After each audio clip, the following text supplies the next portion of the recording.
One of our new sports stars. He is the new WBA heavyweight champion of the world. I'm going to ask my new best friend Gerard to introduce him for me, if you would, Gerard.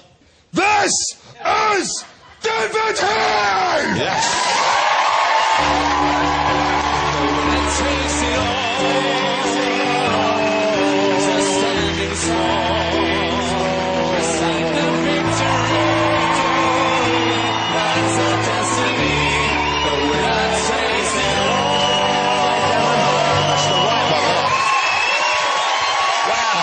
Congratulations.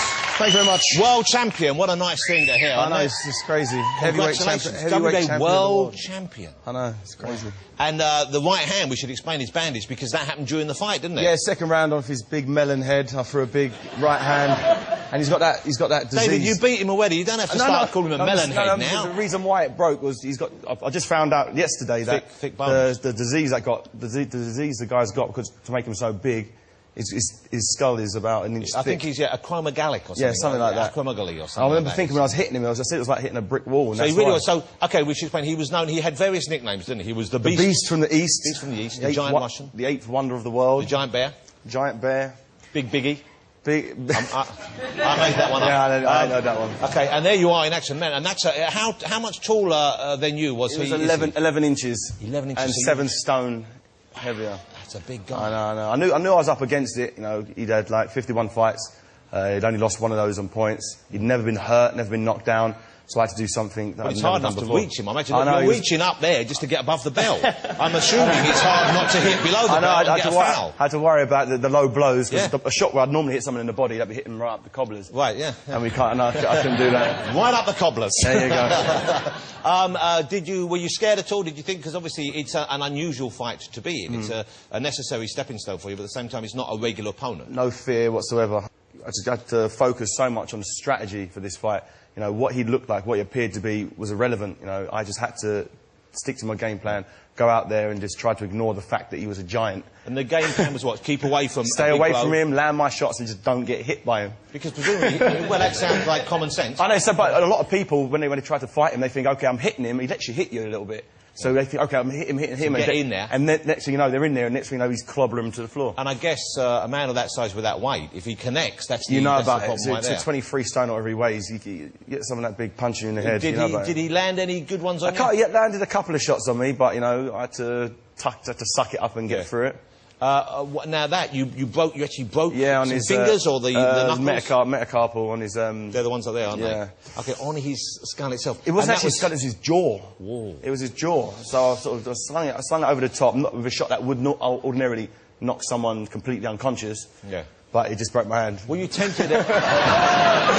and that's the second. So then you know, anyone who's broken a bone, they know, especially in the hand, it really hurts, and it continues to hurt. It does. Ordinarily, if I put my hand down there and you broke it, yeah, I'd probably cry like a girl. But when you're in a fight situation, when your adrenaline's pumping, and the whole of Britain are watching you, you can't complain about pain.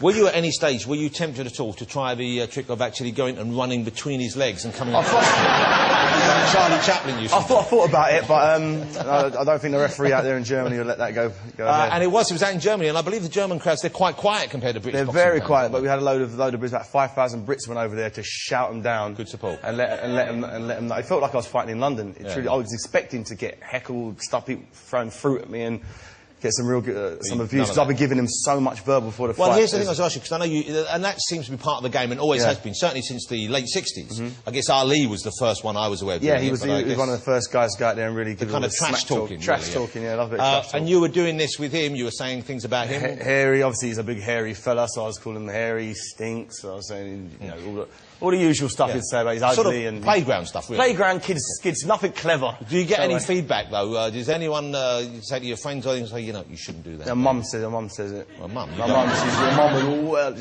unimpressed by that What did stuff. she say? She's like, you've got to conduct yourself like a gentleman. I'm like, where's this hype? You've got to do it for the fight. She's like, no, she's not impressed. One bit. Yeah. But then you're going in facing a guy who's about 12 foot tall, so... Exactly. Does she watch you box? Yeah, she does. She comes to all the fights. She wasn't out for this one, but she watched it at home. It must be kind of tricky for her. I mean, she must have faith in you, but at the same time, it's awkward to see... Yeah, definitely. You've got to remember, I've been competing since I was 10 years old, so she's used to me as a baby doing it, so now she knows I'm the best in the world. You know, she always gets nervous, obviously, but you know, seeing a baby fighting some big hairy giant like that. Did you? So that's when you started, and you wanted to box. That's it. You enjoyed doing it. From as old as I could walk around, I was punching people, and my thing was just punching. Yeah. That's all I ever did. And it's pretty obvious I was going to be a boxer. I was born with a black eye. Yeah. Born with a black eye, my fist clenched. You were really born with a black eye? Yeah. How were you born with a black eye? The only thing they clamp you up to drag you out, it caught on my face, and it pulled me out, and my face is all mangled. Oh. So there's you know what? You've got over it because you're a good-looking fella, it has to be said. Thank you very much. That's okay. In between bouts, not bouts, but in between the kind of one goes to the next, do you have like a month off where you can cut loose and be like a regular guy of your age would be? Without a doubt. You have to have that. When I'm in training, that's it. No fat whatsoever goes in my mouth. I don't ejaculate. I don't... Hang on.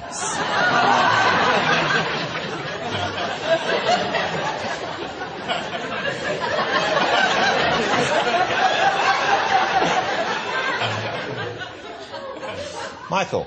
Why have you gone from that to me? Where are you going with this, Ross? When you're getting ready for a big gig like Wembley... Yes. Do you abstain from anything at all? It's not through choice, I have to say. No. I do, but it's more my wife, exhaustion. She say to you, don't mess it up. Sometimes and she just turns to me and goes, you don't want sex, do you? Well, David, thanks for letting us into the whole regime of training and so on and so forth. Who is your next opponent? Where do you go next week? Because you've got one belt, but there are a number of belts. You've got the WBA. I've got WBA. There's WBO, I believe. WBO, WBC and IBF. And there's a Ring magazine, have one they've introduced as well. So there's quite a few out there. Many of them are held by two brothers, aren't they? Yeah, the Klitschko brothers, Vitaly and Vladimir, they hold the IBF, WBO and WBC. So between them, they hold all these more or less. So if you were to beat both of them, then you would unify all the... undisputed unified. And that hasn't happened for years, has it? I think Lennox Lewis is the last person to do that, but it's so hard to keep hold of him because it's really complicated. You have to fight on all the challenges, and they have a... It gets messy, but, you know... So you have those guys in your sights, so definitely. The next fight's going to be a guy called John Rears, a guy from America. He's the guy who was next in line to fight the Russian, and he had to step aside, didn't he? He had to step aside, because this fight was a much bigger one. You owe him a fight. He doesn't look particularly happy either, to be honest with you. I know, he looks like he's been holding it in for longer than just for training. It's not been... It's definitely I think he sleeps in those gloves, that one. He's had them on since he was 12. He's a mean dude, and he reckons he's going to smash me to pieces. Well, he's going to say that. You know what, though? You are, I suspect, the better boxer. You're certainly a much better guest for me. Hey, congratulations. I'm delighted. It's exciting because I'm a bit of a boxing fan. I've kind of lost touch with the game. I'm going to get back into it now because it's exciting to see a British champion, a world champion. Mr. David Haye, ladies and gentlemen. Thank you, David. Let's do that. Great stuff. Thank you. David Haye. Good work.